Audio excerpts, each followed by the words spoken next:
Oiê, pessoal! Sejam bem-vindos ao Emergencast, um bate-papo sobre emergências médicas. Eu sou a Malu Brum. Eu sou a Malu Endringer. E hoje mais um episódio de discussão de caso clínico. Vambora, Malu? Vamos! Então, eu vou ler o caso, hein? Tá. Estamos diante de um paciente de 45 anos, hipertenso, diabético, que deu entrada no pronto-socorro com uma dor epigástrica intensa há 2 horas. Essa dor irradiava para o dorso e era associada a náuseas e vômitos. No exame físico, a pressão estava de 100/70, frequência cardíaca de 112, respiratória de 22 e saturando 95, em ar ambiente. O abdômen estava distendido e ele estava com uma dor, a palpação no epigástrio, mas sem sinais de defesa. No exame laboratorial, o que mais te chamou a atenção foi a amilase sérica, que estava de 520. Perfeito. Só para falar, o valor de referência era de 30 a 110. Nesse caso, qual o diagnóstico que você mais pensa? Então, já vendo assim, você falando, já fui pontuando aqui na minha cabeça, e aí pancreatite, né? Uma pancreatite aguda. Isso aí. Esse paciente, no caso, ele já atende ali os 3 critérios. Então, aumento da amilase, essa dor no abdômen superior, vômito, náusea, irradiação, né? Então, Tá bem característico, já tá bem característico. Acertei? Acertou. Então fala pra gente aí o conceito de pancreatite pra gente começar essa discussão. Então vamos, olha, a pancreatite aguda, ela é definida como uma inflamação no pâncreas, né, que ela pode ou não envolver aqueles órgãos peripancreáticos e ou órgãos à distância também, né? E isso causado pela ativação precoce das enzimas pancreáticas. E aí que ela tem uma evolução que ela pode ser classificada em 2 formas, né? Então, a precoce, que ocorre na primeira semana ali, né? Então, tem uma cascata de citocinas que vai levar a um CIRS, né? E que pode levar a uma falência orgânica e aí, com a longo prazo, também atingir múltiplos órgãos, assim como também a outra classificação é uma fase mais tardia, né? Então, pode durar semanas a meses, e aí é uma persistência dessa inflamação sistêmica com o surgimento de complicações locais. E o interessante, Malu, é sobre a epidemiologia também, né, dessa doença. Então, que tem uma prevalência de 20 casos a cada 100 mil habitantes, então é uma prevalência boa, assim, né? É considerável. E uma mortalidade de 5,19, que não mudou nos últimos anos. Tá? Da etiologia, a gente tem várias coisas, né, que pode causar. Então, cálculos biliares, consumo de álcool, hipertrigliceridemia, uma hipercalemia, né? Então, o que você tem pra falar aí pra gente um pouquinho? Perfeito, Malu. Dessa parte? Então, eu vou começar falando um pouco de como que é o normal, né? Como que o nosso pâncreas funciona. Então, só pra lembrar, pessoal, que o nosso pâncreas, ele tem uma parte endócrina, então pelas células alfa, beta, né, que vão secretar insulina, glucagon, e a gente tem a parte exócrina, que vai ajudar na digestão. Então, o pâncreas, ele vai produzir, né, nas células acinárias, as enzimas digestivas, e elas são armazenadas nos imogênios, na forma inativa. Porque se ela ativar, ela faz um processo de autodigestão, que é um pouco do que acontece na pancreatite, né? Perfeito. E aí, normalmente, a gente secreta ali em torno de 1,5 litro a 3 litros. Esse suco pancreático, ele é alcalino. E aí, no caso da pancreatite aguda, que a gente vai discutir, é quando acontece mesmo esse processo de autodigestão. Então, como a Malu falou, as principais causas são, de fato, os cálculos biliares e o álcool, que dá aí 80% dos casos para mais. Sim. Então, é a maioria. E é justamente os cálculos que eles fazem essa obstrução, né? Então, fica um aumento de pressão ali dentro do pâncreas e essas enzimas começam a digerir, né? Então, dá esse quadro de dor, de inflamação. No caso do álcool, também aumenta a pressão. Então, os lisossomos, eles começam a se fundir com os imogênios, né? E aí faz esse processo também de autodigestão. Sobre os triglicerídeos que você falou, geralmente é acima de 1.000, né? Que a gente já considera como causa. Certo.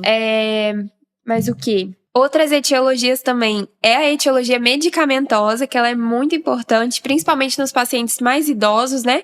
Só que é uma causa meio controversa, porque a maioria dos idosos usam vários remédios. Então, às vezes, não tem como a gente definir qual foi o remédio certinho, né? Ou, às vezes, ele usa vários remédios que podem causar pancreatite. Então, como exemplo, os antirretrovirais, diurético, a própria furosemida, diurético tiazídico.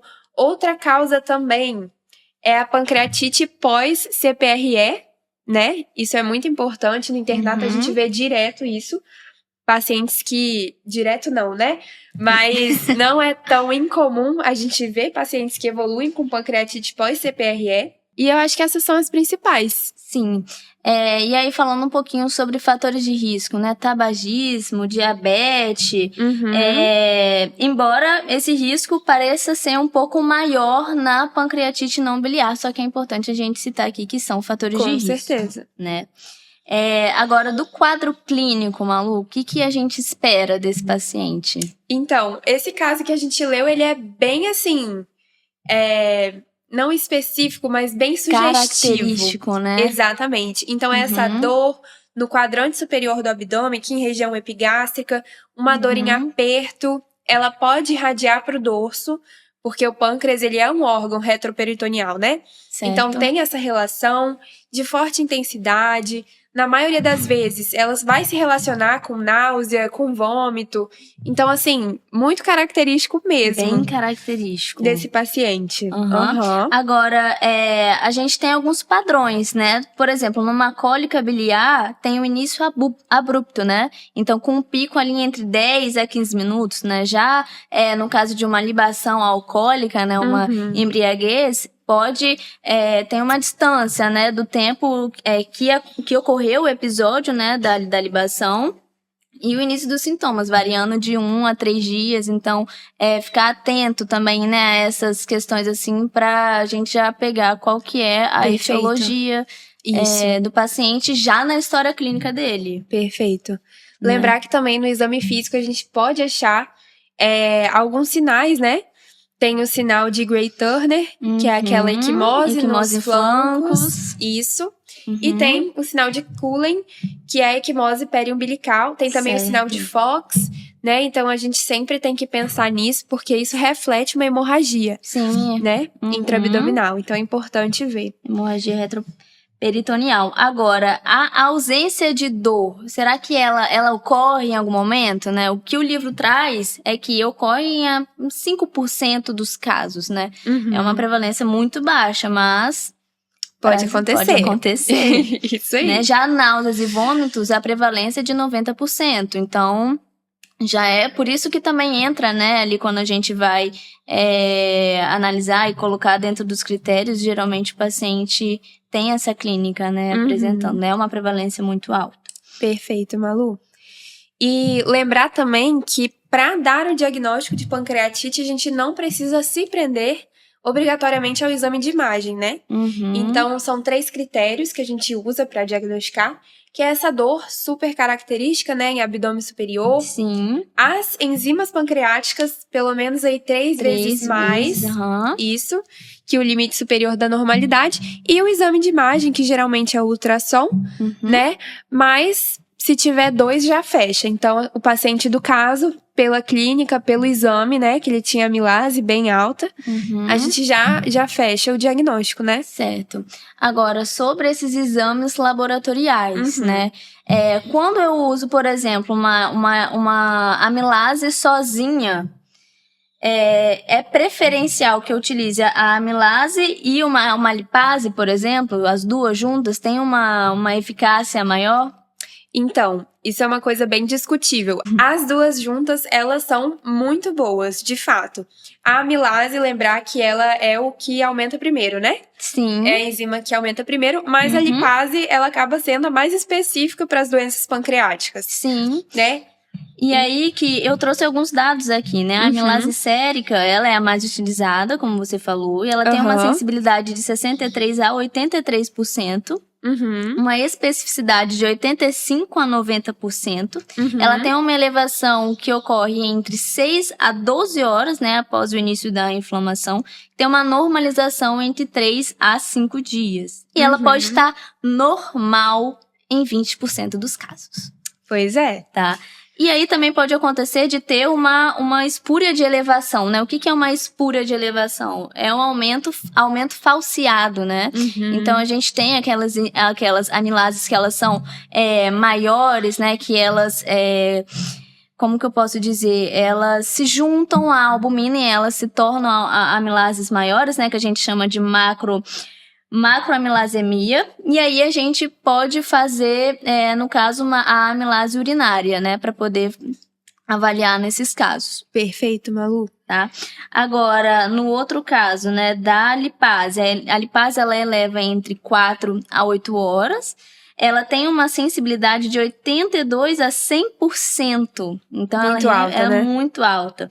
Né? A amilase, no caso, é como você falou, ela é a primeira a elevar, só que a lipase, ela é mais específica, né? E também tem uma maior sensibilidade na pancreatite alcoólica, né? Principalmente em pacientes com mais de 24 horas do início dos sintomas. Perfeito. A gente tem umas relações muito importantes também, né? A gente fala muito sobre esse aumento 3 vezes maior das enzimas pancreáticas, mas se a gente tiver um aumento 3 vezes maior também do TGP ou ALT, né? Ou o valor maior que 150, a gente pode conseguir relacionar isso com uma causa biliar, né? Então, isso é uma relação muito interessante também. Lembrar de pedir os triglicerídeos, porque a gente viu que é uma causa, né? Perfeito. Então, prestar mais atenção, principalmente se tiver acima de 1000. Para avaliar a gravidade, a gente vai até ver um pouco mais para baixo, né? Os critérios, tem um critério de Hanson. Então, ver a questão do cálcio, o hematócrito, se o paciente está hemodiluído. Então, a gente tem que pedir os exames, assim, pensando mesmo em avaliar a gravidade ou até mesmo para diagnosticar, né? Os exames, eles são bem específicos para o paciente. Não sair pedindo tudo. Não sair pedindo tudo, exatamente. E saber analisar também, né, Malu? Exatamente. Então, por exemplo, um PCR que tem um aumento ali, níveis acima de 150 miligramas por decilitro, depois das 48 horas, indica que é uma doença mais grave. Então, ter essa interpretação também, né? A hipocalemia é uma consequência comum, né? Já a hipercalemia, ela pode ser a causa de uma pancreatite aguda. Perfeito, Malu. Né? Isso aí. Então, é importante. A procalcitonina também, né? Que ela é ainda mais sensível para diagnosticar essa infecção, a infecção de necrose pancreática, que é uma consequência que a gente vai comentar também, né? Exatamente. Perfeito. E também tem a creatinina. A creatinina maior do que 1,8 miligramas por decilitro, mesmo após a hidratação, também é um risco de necrose. Perfeito. E hemograma? A gente pede hemograma nesse caso? Ou, assim, vamos pedir hemograma só porque não se nega um hemograma pra ninguém? Ou a gente vai identificar alguma coisa nesse hemograma? Não, a gente vai identificar alguma coisa. A gente tem que avaliar se o paciente ele tá hemoconcentrado, né? Então, olhar o hematócrito desse paciente, porque ele é um marcador da necrohemorrágica. Então, isso é muito interessante também. E olhar se o paciente tem leucocitose. Perfeito. Que é muito importante também. É isso. E sobre os exames, que a gente acabou comentando que pode ser um dos critérios diagnósticos, né? Lembrar que a ultrassom é o primeiro exame, até porque ela consegue avaliar o tecido pancreático e ela também consegue ver cálculo, que a gente viu que é uma das principais causas. Então, assim, é um exame bom. E, Malu, quando que a gente vai pedir TC? É sempre que a gente pede TC? Então, Malu, a tomografia a gente pede quando a gente tem alguma dúvida diagnóstica ou quando a gente quer avaliar as complicações, ver os diagnósticos diferenciais dessa doença, né? E aí o que acontece? Voltando à parte da ultrassonografia, por que a gente pede tem preferência, né, em pedir a ultrassom logo no início? Porque a gente faz a avaliação das complicações após 72 horas, que é o tempo ideal, e também evita a questão ali do contraste, né? Então, por isso a gente pede o ultrassom. Então, se é após as 72 horas, que é o tempo ideal, que é pra gente avaliar as complicações, é nesse momento que eu tenho que pedir a tomografia. Né? Então, a tomografia eu peço quando tem a dúvida diagnóstica, um paciente que tem uma piora clínica, ou um tratamento em uma semana já, e esse paciente não melhorou, né? E avaliar essas complicações, como eu já falei, e tem que fazer uma tomografia de controle entre 7 a 10 dias após a tomografia inicial. Ah, perfeito. E lembrar também que a CPRE a gente não faz para todos os pacientes, né? Até porque ela é uma causa de pancreatite. Então, se tiver o risco maior que o benefício, não vale a pena. Então, a gente vai fazendo aqueles pacientes com suspeita de obstrução de colédoco, né? Então, ela não é indicada rotineiramente. Não, mas se tiver essa suspeita, fazer idealmente nas primeiras 24 horas da admissão. Perfeito, Malu. Agora, sobre a classificação da pancreatite aguda, né? Tem um consenso de Atlanta, né, que teve aí uma revisão em 2012, e aí, principalmente, a gente leva em consideração a clínica mais os exames de imagem, né? Isso. E aí, o que ele vai avaliar? A forma clínica, a gravidade e as complicações.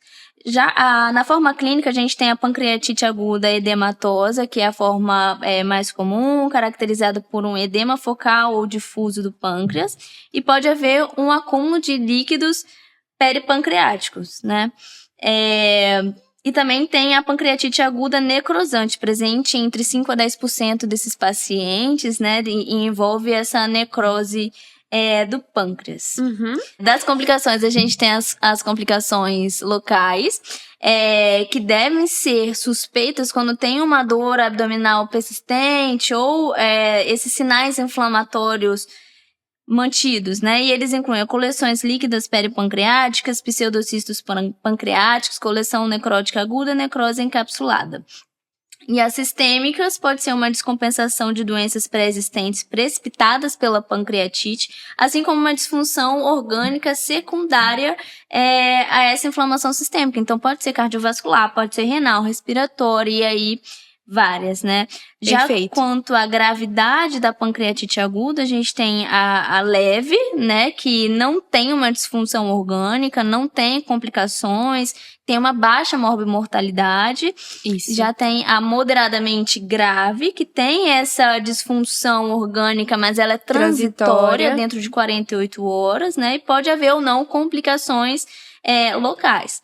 Já a grave, a gente tem presença de disfunção orgânica persistente por mais de 48 horas, né? Então, como choque, uma insuficiência renal, insuficiência respiratória, sangramento gastrointestinal.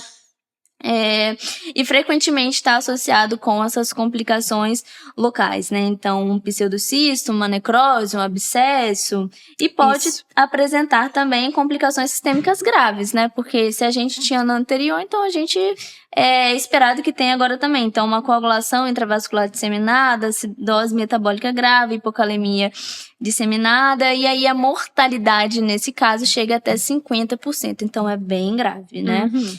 Agora sobre os diagnósticos diferenciais. Então, Malu, de diagnóstico diferencial, a gente vai pensar todas aquelas causas de dor no abdômen superior. Então, lembrar da dispepsia, colelitíase, colecistite, doença ulcerosa péptica, até mesmo a síndrome coronariana aguda, né, que pode dar aquela dor retroesternal. Avaliar também se o paciente ele tem ilho metabólico, que aí entram aquelas causas também de abdômen obstrutivo, abdômen agudo vascular. Então, sempre olhar bem para como que o paciente está se comportando ali, né, para a gente pensar nos diferenciais. Perfeito. Agora a gente vai entrar em tratamento já? Tem alguma coisa para trás que a gente tem que comentar? Só o prognóstico, que aí entram aquelas escalas, né? De avaliação. A principal é a de Hanson, né? Que eu vejo muito até caindo em prova de residência. Então, lá no aplicativo da Medway, nas questões, vocês vão ver que cai bastante essa parte de escala, de Hanson, de Apache 2. Então, sempre bom dar uma lida. Eu vou falar aqui rapidamente. Algumas questões?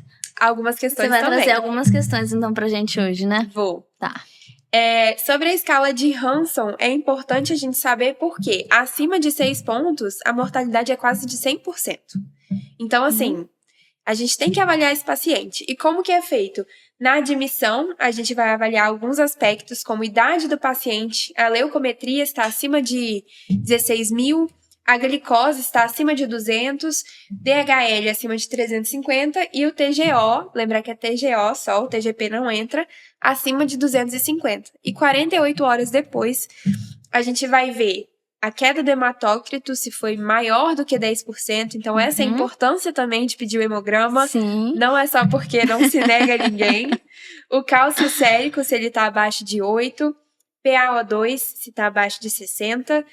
O déficit de bases acima de 4. Sequestro volêmico acima de 6. E aumento da ureia acima de 50. Então, esses são os pontos que a gente vai avaliar. Perfeito. E o APACHE 2, ele tem vários outros critérios também, né? E a pontuação igual ou maior do que 8 prevê uma mortalidade acima de 10. Então, também é bastante relevante da gente ter uma ideia. Sim. E agora a gente entra no tratamento. Então, Malu, o tratamento, ele é basicamente de suporte, né? Não teve nenhuma medicação que foi comprovada que interrompa a inflamação que está acontecendo. Então, o que a gente tem que fazer? Nessa parte inicial, a gente tem que fazer a monitorização inicial desse paciente. Então, avaliar os sinais vitais, ficar de olho na oximetria de pulso desse paciente. No caso de uma hipoxemia, está indicada a oxigenoterapia, né? Isso. E fazer a avaliação hemodinâmica e volêmica desse paciente, né? Porque a gente vai ter que administrar uma reposição aí para ele, né? Nesses casos. Isso, perfeito. A gente até fala que a gente tem alguns pilares na pancreatite aguda, né? Que é a dieta zero inicialmente, porque a gente vai reintroduzir o alimento o mais precoce possível, desde que seja tolerado, né? Sim. A analgesia e hidratação. Então, esses são os 3 pilares mesmo. Vamos falar um pouquinho de cada um deles? Vamos. A dieta, essa realimentação oral, ela tem que ser reiniciada quando tem essa melhora abdominal, né? Quando volta a ter a presença dos fluidos hidroaéreos, uma redução das náuseas e dos vômitos, né? E como você falou, tem muitos benefícios, existem evidências com benefícios para esse paciente justamente na dieta oral, né? Então, melhora o tempo, né, de internação, né, diminuindo esse tempo de internação, no caso, tem o menor risco de infecção por necrose e uma possível redução das disfunções orgânicas, né, e da mortalidade também. Então, olha só como que é importante, né, a voltar com essa dieta. Agora, a diretriz da Associação Americana de Gastroenterologia recomenda iniciar a dieta em até 24 horas, se tolerar. Bem precoce, né? E aí, mais um ponto sobre essa dieta. É indicado dieta com baixo teor de gordura, né? Porque a gente não quer estimular que o paciente produza ainda mais enzimas pancreáticas, né? Isso, perfeito. Então, tem que ser de baixa gordura e a via oral ou a interal é a preferencial. Isso aí. Né? Da hidratação, lembrar por que o paciente ele fica hipovolêmico, né? A gente tem um aumento da permeabilidade mesmo vascular. Então, o paciente ele vai perdendo líquido para esse terceiro espaço, né? Então, o objetivo da gente hidratar esse paciente é justamente melhorar a microcirculação, né? Pancreática e até evitar manifestações renais decorrentes dessa hipovolemia. Então, é assim, extremamente importante. Essencial, né? Isso aí. De cristalóide de preferência, tem alguns estudos que mostram que é o Ringer lactata, né? Um pouco superior ao soro fisiológico. E a gente vai esperar também uma diurese desse paciente de 0,5 a 1 ml quilo hora, né? Então, isso é muito importante. Então, a gente tem que fazer a monitorização desse paciente quanto a diurese também, né? Então, como a gente faz a administração dessa reposição volêmica? As referências trazem para a gente administrar entre 5 a 10 ml por quilo por hora, né? Se o paciente tiver uma hipovolemia. E aí, o AGA traz essas alíquotas, né? De utilizar entre 250 a 500 ml. Isso. Tá? Perfeito, Malu. Lembrar também da analgesia, né? O paciente realmente ele sente muita dor, então não ter aquele medo de iniciar um opioide, talvez, né? Ou um analgésico mais forte, tem que ser escalonado para controlar o sintoma mesmo do paciente. E como que a gente vai escalonando ele? Então, geralmente, a gente começa com os analgésicos simples, né? Então, dipirona, o paracetamol, pode ser associado ao anti-inflamatório. E depois a gente pode associar até mesmo com o opioide, né? Perfeito. Então, lembrar disso. E sobre antibiótico terapia? Polêmico. Gente, não é recomendado que se faça a profilaxia, né? Com antibiótico, Isso. né, Malu? Exatamente. Ele é restrito em alguns casos, então é com uma evidência clínica, laboratorial de infecção sobreposta, ou preferencialmente após uma punção de coleções, né, para guiar essa antibiótico terapia. Isso. Né? E aí também tem a CPRE, né? Isso, que é aquele caso que eu até tinha comentado, que ele só vai ser benéfico nos pacientes com uma suspeita de obstrução do colédoco, né? Uhum. Então, se a gente tiver esse caso em específico, é indicado até 24 horas da admissão do paciente. Uhum. E lembrar também da abordagem cirúrgica, que é muito importante. Sim. Então, se o paciente tiver uma causa biliar, né, de pancreatite leve, eles devem fazer a colecistectomia, de preferência videolaparoscópica, na mesma internação. Uhum. Agora, se for aquele paciente grave, com necrose retroperitoneal, aí tem que avaliar se vale a pena abordar naquela mesma internação ou dar um intervalo e depois o paciente volta para operar, porque pode ser recorrente, né? Pode gerar uma outra pancreatite. Sim, é verdade. Então a recorrência ela é maior quando não faz essa abordagem, né? Exatamente. Perfeito. Então a gente falou sobre tudo? Falamos sobre tudo. Falamos sobre tudo. Agora você trouxe questões pra gente, né? Trouxe questões de residência pra gente discutir junto com vocês e avaliar cada alternativa mesmo. Então, pessoal, o caso que a gente trouxe aqui hoje era de uma questão de residência. Sim. E aí a gente vê como que a gente consegue, só, assim, lendo o caso, já consegue destrinchar o que já consegue fazer o raciocínio clínico em cima. Perfeito. Então, vou reler aqui o caso, e aí vem a pergunta. Um homem de 50 anos apresenta dor abdominal súbita e intensa no epigastro, irradiando para dorso. A dor piora ao deitar-se de costas e melhora ao se inclinar para a frente. Ele também relata náuseas e vômitos. Exames laboratoriais mostram elevação de amilase de 1040. O fator etiológico mais comum para este quadro é: letra A, consumo excessivo de álcool. Letra B, colelitíase. Letra C, infecção bacteriana. Letra D, trauma abdominal. Ou letra E, uso de anti-inflamatórios. Perfeito. Então aí a gente vê que é um quadro típico mesmo, né? Por essa dor epigástrica de forte intensidade associada a náusea, vômito, a amilase. Tá com certeza maior do que 3 vezes o limite superior. Então a gente já fecha o critério diagnóstico, né? Pela clínica e até pelos exames laboratoriais. Todas as causas da alternativa são, de fato, né, causas que podem levar à pancreatite, mas as mais comuns, álcool e a colelitíase, mas aí ganha a colelitíase. Exatamente.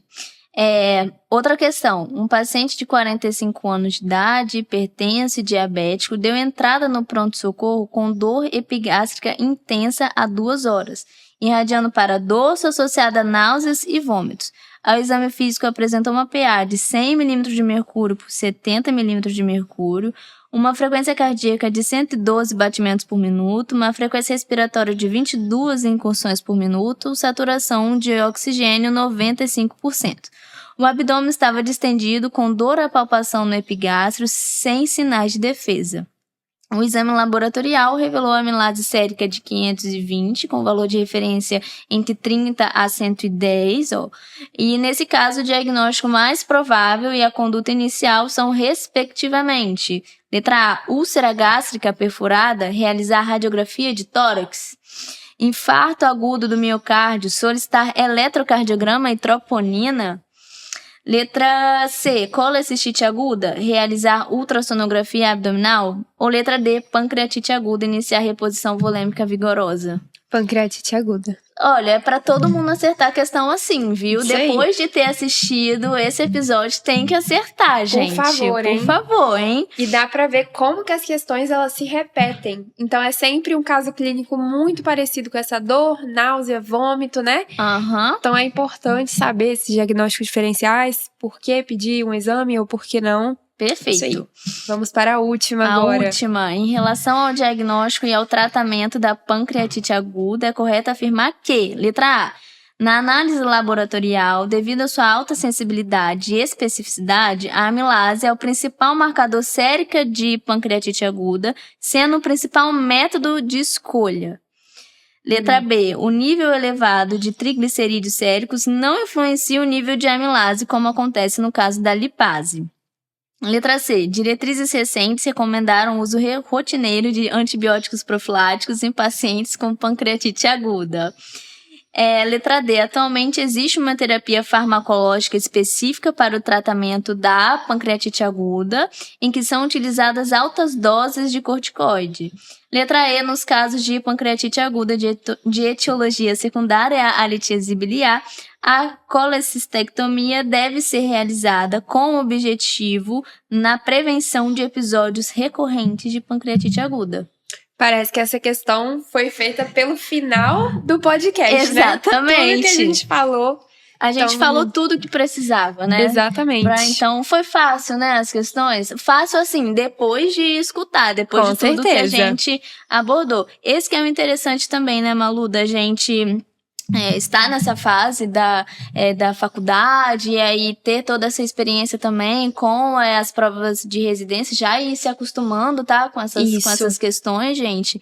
E como isso também estimula o raciocínio clínico, né, o raciocínio que a gente tem que ter. Então, é legal a gente trazer mais vezes, né, essas questões pra cá. Sim, com certeza. Valeu muito a pena.